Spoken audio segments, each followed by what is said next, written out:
Hello friends, welcome to MySQL tutorial. And आज के इस वीडियो में हम सीखेंगे यूनिक कंस्ट्रेंट के बारे में। सो फ्रेंड्स, यूनिक कंस्ट्रेंट जैसा कि नेम से ही पता चल जाता है, यूनिक मतलब ये किसी कॉलम को यूनिक बनाने के लिए यूज़ होता है। ओके, तो अगर आपको किसी कॉलम को यूनिक बनाना है, आप चाहते हैं उसके अंदर डुप्लीकेट एंट्री ना हो, तो उसके लिए हम यूनिक कंस्ट्रेंट का यूज़ कर सकते हैं। So it is use to make a column और set of columns unique among all the rows in a table. तो आप यूनिक कंस्ट्रेंट को एक सिंगल कॉलम के ऊपर भी लगा सकते हो और मल्टीपल कॉलम्स के ऊपर या सेट ऑफ कॉलम्स के ऊपर भी लगा सकते हो। मतलब आप एक मल्टीपल कॉलम्स मतलब दो या दो से ज़्यादा कॉलम्स का कॉम्बिनेशन बना के उसके ऊपर भी यूनिक की लगा सकते हो।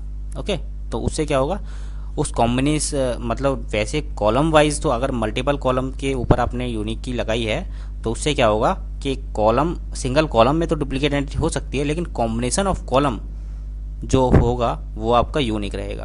ओके, तो इस तरह से ये दो तरीके से लगाई जा सकती है।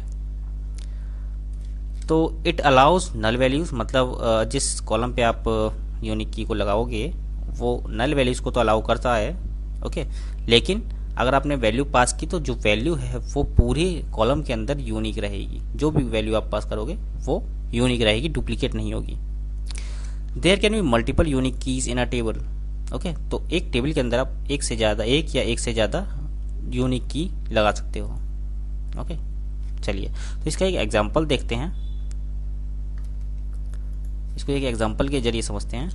तो यहाँ क्या किया है, यहाँ मैंने एक टेबल ली है जिसके अंदर मैंने नेम लिया है, एफ नेम लिया है और ईमेल लिया है। ओके, और इसके अंदर मैंने क्या किया है, 3 रोज को इंसर्ट कर दिया है। ओके, और आप इसको देखते हैं इसके अंदर क्या है। तो इसके अंदर आप यहाँ देख सकते हैं सोनू नीरज शर्मा और सोनू@gmail.com, Monu Jayvarma test@gmail.com and Kartik Shiva and test@gmail.com। तो यहाँ पे जो ईमेल कॉलम है आप यहाँ देख सकते हैं, ईमेल कॉलम में क्या हुआ है, ईमेल कॉलम में जो 2 एंट्री हैं लास्ट की, मोनू और कार्तिक, इन दोनों के जो ईमेल हैं वो सेम हैं, डुप्लीकेट हैं, test@gmail.com test@gmail.com।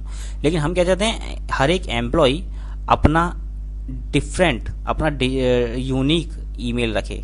ओके, ऐसा ना हो कि दो एम्प्लॉयज़ के सेम ईमेल आ रहे हैं, तो अगर मुझे किसी को मेल करना है, उस एम्प्लॉय को मेल करना है, तो वो मैं कैसे करूँगा, क्योंकि दोनों के सेम ईमेल हैं, तो ऐसा तो नहीं होना चाहिए ना। तो इसके लिए हम क्या कर सकते हैं, यहाँ इस टेबल के ऊपर इस कॉलम में यूनिक कंस्ट्रेंट लगा सकते हैं। उससे क्या होगा कि हर एक एम्प्लॉय अपना अलग अलग ईमेल रखेगा। ओके, तो उसकी डुप्लीकेट एंट्री नहीं होगी। तो उसके लिए हम क्या कर सकते हैं, अगर आपको इस ईमेल के ऊपर, ईमेल कॉलम के ऊपर यूनिक की कंस्ट्रेंट लगाना है तो इसके कई तरीके हैं। या तो आप क्या कर सकते हैं, जब टेबल को आप क्रिएट कर रहे हैं तभी आप क्या कर सकते हैं, ईमेल वेरिकेट नॉट नल, जो अगर आपको नॉट नल रखना है तो नॉट नल रख सकते हैं। अगर नॉट नल रखोगे तो उस यूनिक की के अंदर नल वैल्यू आएगी नहीं। अगर नॉट नल नहीं रखोगे तो नल को भी अलाउ करेगा। ओके, अभी मैं नॉट नल रख देता हूँ और यहाँ लिख देता हूँ यूनिक। ओके, सिर्फ इतना आपको लिखना है और ये यूनिक बन जाएगा। ये रहा पहला तरीका। दूसरा तरीका है, इसको आप यहाँ पे ना लिख के आप इसको यहाँ लिख सकते हैं, यूनिक और ईमेल। इस तरह से भी ये काम करेगा। ओके, इस तरह से भी आप इसको यूनिक की बना सकते हो। इसके अलावा जब अगर आप इस तरह से करोगे तो ये होगा क्या, मैं करके दिखा देता हूँ। एग्जीक्यूट करता हूँ। अच्छा, कि टेबल तो हमारी क्रिएट हो चुकी है, तो ऐसे तो होगा नहीं, पहले इसको ड्रॉप करनी पड़ेगी। तो पहले ड्रॉप कर देते हैं, drop table, emp table, execute, और अभी हम इसको क्रिएट करते हैं। चलिए, क्रिएट हो गए। तो अभी अगर मैं यहाँ पे इसको आके रिफ्रेश करूँगा, आपको दिखाऊंगा, तो आप यहाँ देखेंगे कि इंडेक्सेस में जाके आपको ईमेल नाम का एक इंडेक्स मिलेगा। मींस ईमेल नाम की एक यूनिक की हमारी बन चुकी है। तो फ्रेंड्स, अब आप देख सकते हैं जैसे ही मैंने इस टेबल को क्रिएट किया तो ईमेल नाम से यूनिक की बन सकते हैं, लेकिन मैंने यूनिक की का कोई नेम तो दिया नहीं है, तो इसने ऐसे कैसे ले लिया। तो बाय डिफ़ॉल्ट क्या करता है, ये जो आपका कॉलम है उसी बाय डिफ़ॉल्ट ये क्या करता है, अपने आप से ही एक की का नेम दे देता है। लेकिन अगर आपको खुद से नेम चाहिए देना है तो आप क्या कर सकते हैं, यहाँ पे लिखेंगे कंस्ट्रेंट और कंस्ट्रेंट का आप नेम दे सकते हैं, जैसे कि मैंने यूनिक की के लिए क्या लिख देता हूँ मैं, कंस्ट्रेंट यूके और ईमेल, ठीक है, और इस तरह से लिख देंगे। तो पहले मैं इसको ड्रॉप करता हूँ और दोबारा एग्जीक्यूट करता हूँ, तो आप यहाँ देखेंगे कि इस बार मैं अगर इंडेक्सेस में जाऊँगा तो जो मैंने यहाँ पे कंस्ट्रेंट का नेम दिया है वही मुझे यहाँ पे देखने को मिलेगा। अब इस कंस्ट्रेंट का नेम जो दिया है इसका यूज़ क्या होगा, तो फ्यूचर में मान लीजिए आपको इस कंस्ट्रेंट को, अभी आपने ये कंस्ट्रेंट अप्लाई किया है, फ्यूचर में मान लो आपको इस कंस्ट्रेंट को मॉडिफाई करना हुआ या डिलीट करना हुआ या रिमूव करना हुआ, तो उस केस में आपको इस नेम से ही ड्रॉप करना होगा। ओके, मान लीजिए इस कंस्ट्रेंट को जो मैंने अभी अप्लाई किया है इसको मुझे ड्रॉप करना है, तो उसको ड्रॉप कैसे करेंगे, उसको ड्रॉप करने के लिए हम लिखेंगे, अच्छा ड्रॉप क्यों करना है, क्योंकि मान लीजिए हमने टेबल क्रिएट करते टाइम तो हमने कंस्ट्रेंट लगा दिया और उसके बाद काफ़ी सारा डेटा उस टेबल के अंदर हमने एंटर कर दिया, इंसर्ट करवा दिया। ओके, तो उसके बाद तो मैं पूरी टेबल को तो डिलीट करूँगा नहीं क्योंकि डेटा चला जाएगा, तो मुझे केवल कंस्ट्रेंट को हटाना है। तो उसके लिए हम क्या कर सकते हैं, इस कंस्ट्रेंट को ऑल्टर के मदद से हम रिमूव कर सकते हैं। तो ऑल्टर टेबल ई एम्प्लॉइज और लिखेंगे हम ड्रॉप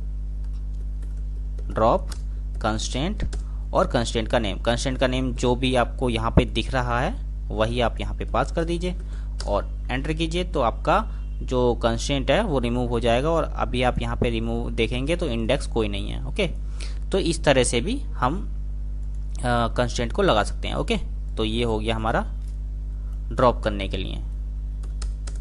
ओके, मैं यहाँ पे इसको कमेंट कर देता हूँ। चलिए, तो फ्रेंड्स मान लीजिए हमने ये तो मैंने आपको बता दिया, ये जो तरीका है, मान लीजिए ये कॉलम के सामने ही आप यूनिक लिख के कॉलम को यूनिक की कंस्ट्रेंट बना रहे हैं या यहाँ पे लिख के यूनिक की कंस्ट्रेंट बना रहे हैं। तो ये जो तरीके जो मैंने आपको यूनिक बनाने के बताए ये हैं तब के लिए जब टेबल को हम क्रिएट करते हैं।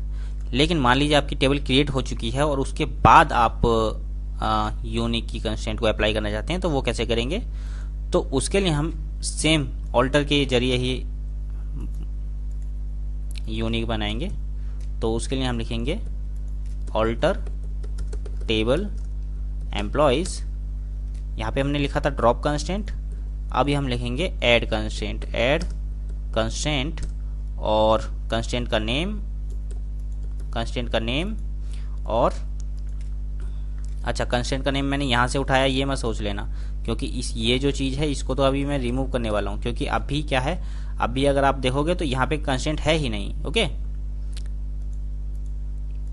तो अभी क्या करेंगे, इसको यहाँ पे आप कुछ भी दूसरा नेम भी दे सकते हैं, मेक यूनिक यूके मैंने लिख दिया, यूके ईमेल आईडी लिख देता हूँ, यूके ईमेल आईडी और यूनिक ईमेल। ओके, तो इस तरह से इसको एग्जीक्यूट करेंगे तो एग्जीक्यूट हो चुकी है। और अभी अगर मैं यहाँ पे आपको दिखाऊं तो एक की जनरेट हो चुकी है, यूके ईमेल आईडी। ओके, तो इस तरह से हम यूनिक की कंस्ट्रेंट बना देते हैं। चलिए, यूनिक की तो मैंने बना दी, अभी हम क्या करते हैं, इसके अंदर एंट्री करते हैं। मान लीजिए फर्स्ट एंट्री की मैंने, okay successfully executed, second entry की सक्सेसफुली एग्जीक्यूटेड, और अगर मैं अभी आपको दिखाऊं तो 2 रोज इंसर्ट हो चुकी हैं।